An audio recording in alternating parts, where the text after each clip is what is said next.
নমস্কার। আশা করি আপনারা সকলে ভালো আছেন। পুরাণ কোষের মেকিং এর গল্প বলতে বলতে আমি প্রায় 5টা এপিসোড তৈরি করে ফেলেছি।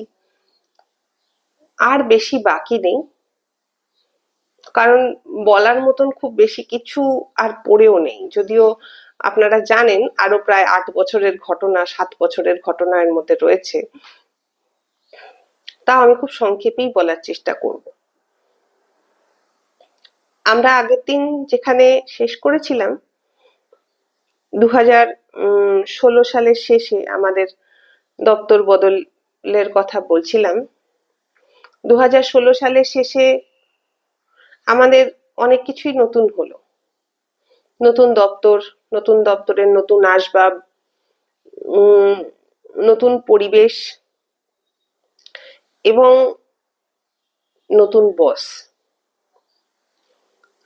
কথাটা শুনতে হয়তো একটু অদ্ভুত লাগবে, কারণ আমি নিজেই বলেছি যে আমি 2009 সাল থেকে অধ্যাপক ভাদুরীকে চিনি। তাহলে আর নতুন বস কেন? নতুন বস তার কারণ 2016 সালের শেষে, ততদিনে আমি বলছিলাম না আগের দিন যে 2014 সাল থেকে অধ্যাপক ভাদুরীর প্রায়োরিটি গুলো চেঞ্জ হয়ে যাচ্ছিল।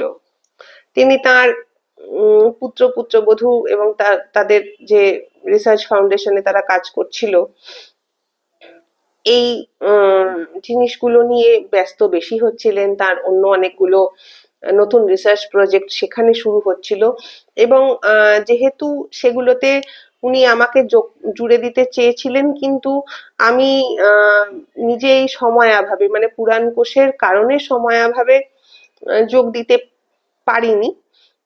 সে নিয়ে তিনি একটু অসন্তুষ্টও ছিলেন।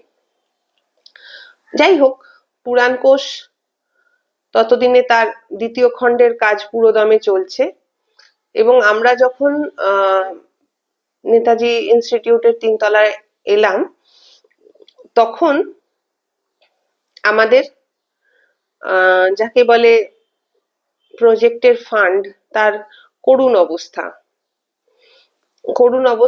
এবং আমার আর ঐত্রেয়ীর বেতন, সেই বেতনের অবস্থাও, মানে সে বেতন অনিয়মিত। তার মানে অধ্যাপক ভাদুরীর পুত্রের অ্যাকাউন্ট থেকে, এমনকি মোবিকুইক ওয়ালেট থেকেও আমরা বেতন পেয়েছি, মাসের পৃথক পৃথক দিনে আলাদা আলাদা করে।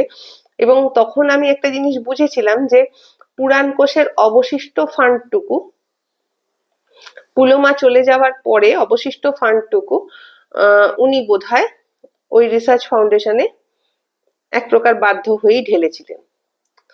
এটা আমার ধারণা, কারণ আমার তখন পুরাণ কোষের হিসাবপত্র আমিই দেখতাম, এবং আমার নিজের স্থির বিশ্বাস যে সেই টাকা অন্য কোথাও ইনভেস্ট না করলে পুরাণ কোষের এইরকম আর্থিক সংকট এবং ওর পুত্রের কাছ থেকে আমাদের মোবিকুইকে স্যালারি পাওয়ার একেবারে কথা নয়। যাই হোক, নতুন বস তো বটেই, কারণ তার চিন্তা ভাবনা তখন অনেক পাল্টিয়ে গেছে। সেই জন্যই আমি নতুন বস বললাম। 2017 সালে এখানে এসে আমি আর ঐত্রেয়ী ছাড়া আমাদের টিম মেম্বার কেউ নেই, আর উনি যথারীতি ওনার ব্যস্ততা সমেত আছেন এবং নেই, এরকম একটা পরিস্থিতির মধ্যে 2017 সাল আরম্ভ হলো। কিন্তু ততদিনে ওর আমার জন্য সহকর্মী নিয়ে আসা এবং ইত্যাদি ইত্যাদি দেখে শুনে আমি একটা সিদ্ধান্ত নিয়েছিলাম যে আমার আর বাড়তি টিম মেম্বারের দরকার নেই। এই এক্সপেরিমেন্ট আমি আর নিতে পারছি না এখন। মানে পুরাণ কোষের তখন দ্বিতীয় খণ্ডের কাজ মানে প্রায় শেষের দিকে, এবং বাকি 3 খণ্ডেরও যা আছে, আমি দেখলাম যে আর কাউকে শিখিয়ে পড়িয়ে নেব, তারপর তাকে দিয়ে কাজ হবে না। এই কাজ করতে করতে করতে করতে আমি তখন ক্লান্ত হয়ে গেছি। আর অধ্যাপক ভাদুরীকে বললে তিনি যাদেরকে জোগাড় করে নিয়ে আসেন, সেই আপনাদেরকে তো আমি শোনালামই, সেই লম্বা প্রসেসটা আমার আর ভালো লাগছিল না। ফলে আমি আর কিছু বেশি না বলেও অধ্যাপক ভাদুরীকে এটা বললাম যে বাকি কাজ আমি ওইত্রেই আমরা যেরকম ভাবে পারবো করে নেবো, আপনি যা লিখে দেবেন ব্যাস এই পর্যন্ত, কিন্তু আমাদের আর টিম বাড়ানোর দরকার নেই। অবশ্য টিম বাড়াতে চাইলেও বাড়ানো যেত না, আর্থিক সংকট তো ছিলই, আমি আপনাদেরকে যা বলছিলাম। তো যাই হোক, এই ধরনের কথাবার্তা হওয়ার পর 2017 সালে আমাদের নতুন দপ্তরের কাজকর্ম শুরু হলো, এবং অধ্যাপক ভাদুরী 2017 সালের জানুয়ারি মাস থেকে দ্বিতীয় খণ্ডের জন্য কৃষ্ণ লিখতে আরম্ভ করলেন, কৃষ্ণর মানে এন্ট্রি। এবং তখনই আমি বুঝলাম আমাদের দপ্তরে যে ঘটনাটা ঘটলো, যে ওর যাকে বলে মনোযোগ অন্য কোথাও হারিয়ে গেছে। সম্ভবত ওর বাকি প্রজেক্টের কারণেই উনি বেশ অন্যমনস্ক, বেশ বিচলিত থাকতেন, যার ফল দাঁড়ালো ওর নিজের পুরনো লেখা এবং ইত্যাদি থেকে উনি যে কৃষ্ণ লিখতে শুরু করলেন, মোটামুটি তার 20-25 পৃষ্ঠা লেখাবার পর একদিন শীতের দুপুরে হাতে সিগারেট নিয়ে উনি এমন অন্যমনস্ক হয়ে বসেছিলেন যে তার একটা বড় অংশ সিগারেটের থেকে পুড়ে গিয়েছিল। মানে আমি এটা ঘটনাটা এই জন্য বললাম না যে বলিনি যে উনি কৃষ্ণ পুড়িয়ে ফেলেছেন, তা নয়। আসলে আমি বোঝাতে চাইছি যে ওর মনোযোগ, ওর অধ্যবসায়, এগুলো তখন এত বেশি ভাগে ভাগ হয়ে গিয়েছিল যে উনি আর সামলে উঠতে পারছিলেন না। আমি কিন্তু সত্যি বলছি, আমি ওকে দোষ দিই না, কারণ একটা মানুষ পুরাণ কোষের মতন একটা বড় প্রজেক্ট এবং আরো অন্য অনেকগুলো কাজ যদি একসঙ্গে নেন ওর বয়সে, 2017 সাল মানে তখন উনি অফিসিয়ালি 67, তখন অতিরিক্ত চাপ বোধ হওয়াটা খুব অস্বাভাবিক নয়। এবং আমরা খুব হৈ হৈ করে উঠলাম, কেননা খুব বড় দুর্ঘটনা ঘটতে পারতো। যাই হোক, অধ্যাপক ভাদুরী কাজে আবার মন দেওয়ার চেষ্টা করতে লাগলেন এবং যথারীতি আবার কৃষ্ণ লিখতে আরম্ভ করলেন। এইদিকে ওই সময়ই উনি আমাকে বললেন যে উনি আবার মহাভারত অনুবাদের জন্য প্রজেক্ট নিচ্ছেন এবং এবারে 10 লক্ষ টাকার গ্রান্ট পাচ্ছেন, এবং উনি সিদ্ধান্ত নিলেন যে এইবার যে মহাভারত অনুবাদের প্রজেক্ট হবে সেটা আর বইয়ের জন্য হবে না, বই তৈরির জন্য হবে না, সেটা হবে ওয়েবসাইটের জন্য। ওর ছেলের দায়িত্বে মহাভারত অনুবাদের ওয়েবসাইট তৈরি হবে, সেখানে 1 লক্ষ শ্লোক বসানো হবে এবং তার অনুবাদ, টিকা ইত্যাদি সেখানে বসানো হবে। 2017 সালে, 12 সালে আমি যে কথাটা ওকে স্পষ্ট করে বলিনি, 17 সালে আমি ওকে সেই কথাটা স্পষ্ট করে বললাম। মানে এর পরে আমি আর কোনোদিন ওকে এই কথাটা বলিনি, কিন্তু সেদিন আমি ওকে বললাম যে আপনি মহাভারত অনুবাদের ইচ্ছাটা ত্যাগ করুন। আপনার 67 বছর বয়স, 2012 সালের যে উদ্যোগটা, সেই উদ্যোগটা নষ্ট হয়েছে এবং সেখানে কোনো কাজ হয়নি। তাহলে 2017 সালে এসে 67 বছর বয়সে শুরু করে আপনি শেষ কবে করবেন? উনি ভীষণ রেগে গেলেন আমার উপর। হ্যাঁ, তুই কি মনে করেছিস আমি করতে পারবো না? বেশিক্ষণ লাগবে না, আমার 4-5 বছরই লাগবে। আমি শুধু অনুবাদ করব, তুই টিকা সম্পাদনা করে দিবি, টিকাগুলো বসিয়ে দিবি ইত্যাদি। আমি 2012 সালে যেখানে ছিলাম, 2017 সালেও সেখানে ছিলাম। নিজেকে মহাভারত অনুবাদের উপযুক্ত আমি কোনোদিন মনে করতাম না। সেখানে মহাভারতের অনুবাদের টিকা সম্পাদনা, সেটা আরো কঠিন কাজ। তার উপযুক্ত আমি কতটা সেটা নিয়ে আমার নিজেরই সন্দেহ ছিল, আজও আছে। আর উনি যখন আমাকে বললেন 4-5 বছরের মধ্যে আমি করে ফেলবো, আমি এক প্রকার আকাশ থেকে পড়লাম। 4-5 বছরের মধ্যে মহাভারত অনুবাদ হয়ে যাবে? তাহলে 12 থেকে 17-র মধ্যে হলো না কেন? কিন্তু আমি দেখলাম উনি এতটাই অসন্তুষ্ট হচ্ছেন যে আমি আমার এই আলোচনাটা বাদ দেওয়া উচিত।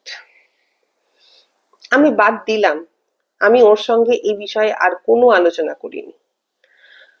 2017 সালে ওর এই পরিকল্পনা হওয়ার পর একদিনই আমাকে উনি ওর বাড়িতে ডাকলেন, যেখানে মহাভারতের কোন পাঠের শ্লোক ওয়েবসাইটে বসানো হবে, কিভাবে সেটা সংগ্রহ করা যাবে, এই সংক্রান্ত একটা আলোচনা হয়েছিল। এবং আমি ওর বাড়িতে বসে সেই আলোচনাটা করে সংক্ষেপে আমার যেটুকু যা বলার সেটুকু বলে ওখান থেকে চলে এলাম। এবার 2017 সালে আমি আপনাদের বোধহয় বোঝাতে পারছি পুরাণ কোষের দপ্তরের ব্যস্ততা তখন কতখানি। ফলে উনি যাই বলুন যে মহাভারতের শ্লোকগুলো ওয়েবসাইটে বসানোর দায়িত্ব আমাকে নিতে হবে, আমি সত্যি সত্যি বলছি, তার জন্য উনি আমাকে দোষ দিতে পারেন, আপনারাও ভাবতে পারেন যে আমার এটা করে দেওয়া উচিত ছিল, কিন্তু সময় না সত্যিই ছিল না। আর ছিল নার পরে এতগুলো ঘটনা পরপর ঘটলো যে সময় বের করা আমার জন্য আরো মুশকিল হয়ে উঠলো। আমার আজকে এখনো দিনটা খুব পরিষ্কার মনে পড়ে। 2017 সালের 31শে মার্চ, 31st মার্চ, সেদিন বিকেলে 5টা নাগাদ আমাদের এলগিন রোডের দপ্তর থেকে আমাদের অধ্যাপক ভাদুরী তার ঠাকুরিয়ার বাড়িতে পৌঁছলেন এবং পৌঁছে আবিষ্কার করলেন, আমি ওর মুখে যা শুনেছি সেটাই বলছি, ওর স্ত্রীর সেরিব্রাল অ্যাটাক হয়েছে এবং উনি তাকে নিয়ে হাসপাতালে ছুটলেন। 2-3 দিন হাসপাতালে থেকে ওর স্ত্রী ফিরলেন এবং 2017 সালের 31শে মার্চের পর থেকে অধ্যাপক ভাদুরীর স্ত্রী শয্যাশায়ী অবস্থায় রইলেন। এবং আমরা একটু অবাক হয়েছিলাম। আমি সেটা মানে জনান্তিকে আমার দপ্তরে বসে আমরা একটা আলোচনাও করেছিলাম যে অধ্যাপক ভাদুরীর স্ত্রী প্রেসিডেন্সি বিশ্ববিদ্যালয়ের কলেজের, যাই হোক, সায়েন্স লাইব্রেরির লাইব্রেরিয়ান, একজন অত্যন্ত গুণী মহিলা। অধ্যাপক ভাদুরীও সময়ে সময়ে তার নিজের লেখায় তার রবীন্দ্র চর্চা ইত্যাদির অকুণ্ঠ প্রশংসা করেন। সেই মানুষটা সেরিব্রাল অ্যাটাকের এত সংক্ষিপ্ত ট্রিটমেন্ট এবং শয্যাশায়ী অবস্থা, এটা আরেকটু ভালো হতে পারতো কিনা। যদিও আমি আবারও বলছি, পুরাণ কোষের কোনো সদস্যের ব্যক্তিগত বা পারিবারিক জীবনের আলোচনা করাটা আমার উদ্দেশ্য নয়, কিন্তু এই ঘটনাটার যে ফলটা হলো সেটা এই যে অধ্যাপক ভাদুরীর দপ্তরে আসা বন্ধ হয়ে গেল। ফলে এই ঘটনাটার উল্লেখ না করলে আমি আপনাদের বোঝাতেই পারতাম না যে পুরাণ কোষের দপ্তরটা আমার আর ঐত্রেয়ীর মানে নির্জন কর্মক্ষেত্র কি করে হয়ে উঠলো। অধ্যাপক ভাদুরী ওই সময় থেকে প্রায় 6 মাস দপ্তরে আসতেই পারেননি এবং আমাদের সেকেন্ড ভলিউম পুরাণ কোষের কাজ তখন পুরোদমে চলছে এবং প্রায় অক্টোবর মাসে পৌঁছে তিনি আমাকে হঠাৎ বললেন, শোন, আমি কৃষ্ণ লিখতে আরম্ভ করেছিলাম কিন্তু আমার ভালো লাগছে না, পেরে উঠছি না। এবং তখন আমি দেখলাম উনি যদি লিখে না দেন এবং এখন যদি আমি ওনাকে ফেলে রাখতে দিই তাহলে বই সময় বের হবে না। ফলে খুব গুরুতর একটা ব্যাপার হলো যে আমি কিন্তু ধরে রেখেছিলাম যে কৃষ্ণের মতন বড় চরিত্র সারা জীবন কৃষ্ণ চর্চা করার পর উনি লিখবেন। তো প্রথমে সেই এন্ট্রি পুড়ে গেল এবং তারপর সেই এন্ট্রি উনি আর মানে এত বিপর্যয়ের মধ্যে দিয়ে যাচ্ছিলেন, উনি আর লিখে উঠতে পারলেন না। আমি বললাম ঠিক আছে, আপনি দিন, আমি লিখে নেব। এবং এইভাবেই আমার চলতে লাগলো। অধ্যাপক ভাদুরীকে দপ্তরে পাওয়া অসম্ভব হয়ে উঠলো তখন। তারপরে অবশ্য উনি একটা টাইম বরাদ্দ করেছিলেন যে বিকেল 4টে থেকে 6টা উনি আমাদের কাজকর্ম দেখতে আসবেন। সেটাও যে উনি খুব রেগুলার আসতে পেরেছিলেন তা নয়, চেষ্টা করেছিলেন কিন্তু হয়ে ওঠেনি। আসলে একটা বয়সের পরে না, তখন ততদিনে ওনার নিজের শরীর স্বাস্থ্য খারাপ হতে শুরু করেছে। 2016 সালেই আমাদের শিয়ালদার দপ্তরে আসার সময় উনি একবার বেশ মাথা ঘুরে পড়ে টরে গিয়েছিলেন। সেটা একটা বেশ মানে গুরুতর ঘটনা ঘটতে ঘটতে ঘটেনি আর কি। তো ফলে যতই উনি বলুন আমি বেশ আছি, আমার আমার শরীর ভালো আছে ইত্যাদি, আসলে ওর শারীরিক শক্তিও ততদিনে কমতে শুরু করেছে। এদিকে বাড়িতে পরপর বিপর্যয়, ফলে পুরাণ কোষের দপ্তরে সময় দেওয়া ওর জন্য একটা অসম্ভব কাজ হয়ে গিয়েছিল। যাই হোক, মুশকিল হলো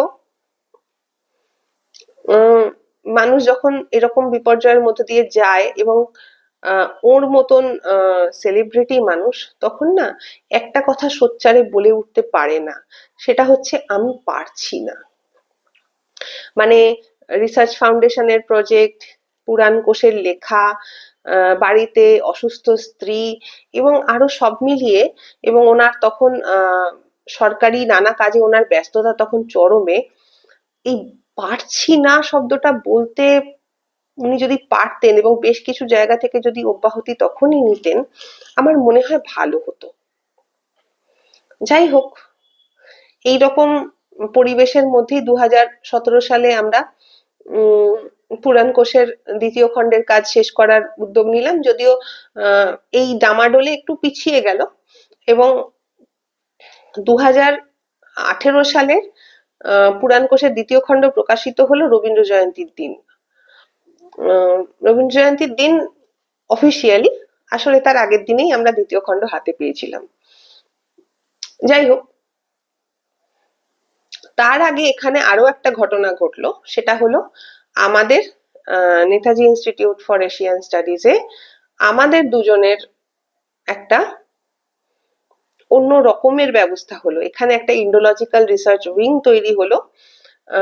অধ্যাপক ভাদুরী যার মেন্টর রইলেন, এবং তার অধীনে দুটো রিসার্চ অ্যাসোসিয়েটের পোস্ট স্যাংশন হয়ে এলো মোটামুটি ভালো বেতনে।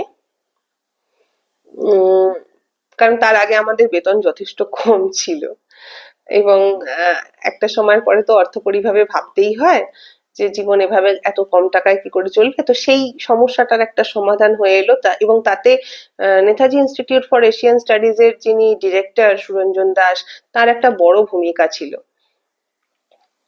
2018 সালের ফেব্রুয়ারি মাসে আমার আর ঐত্রেয়ীর এই নতুন পদের জন্য ইন্টারভিউ হলো, এবং আমরা নতুন পদে যোগ দিলাম। এবং অধ্যাপক ভাদুরী এই সময় ঠিক কতটা বিপর্যস্ত ছিলেন বা ঠিক কতটা মানসিক ভারসাম্য ওর মানে কাজ করছিল না আমি জানি না। উনি আমাদের একটা অদ্ভুত কথা বলে বসলেন। দেখুন, ওকে বদনাম করার উদ্দেশ্য আমার নেই, কিন্তু পুরাণ কোষের মেকিং এর বাস্তবতা এটাই যে 2018 সালের জানুয়ারি ফেব্রুয়ারি মাসে আমাদের জয়েনিং এর সময়, নতুন পদে জয়েনিং এর সময় উনি আমাদেরকে বলে বসলেন যে এত বেশি টাকা মাইনে তো তোরা পাবি, আমাকে এর থেকে ক্যাশ টাকা তুলে দিতে হবে। অ্যামাউন্টটা কত? আমার কাছ থেকে 10,000 আর ঐত্রেয়ীর কাছ থেকে 15,000। এবং তখনকার মতন আমাদের মাথা নেড়ে আচ্ছা বলা ছাড়া কোনো উপায় ছিল না। কারণ এই ঘটনা আমরা কাকে বলতাম, কি করেই বা বলতাম। এবং বিশ্বাস করুন, ভীষণ বিপর্যস্ত লাগছিল।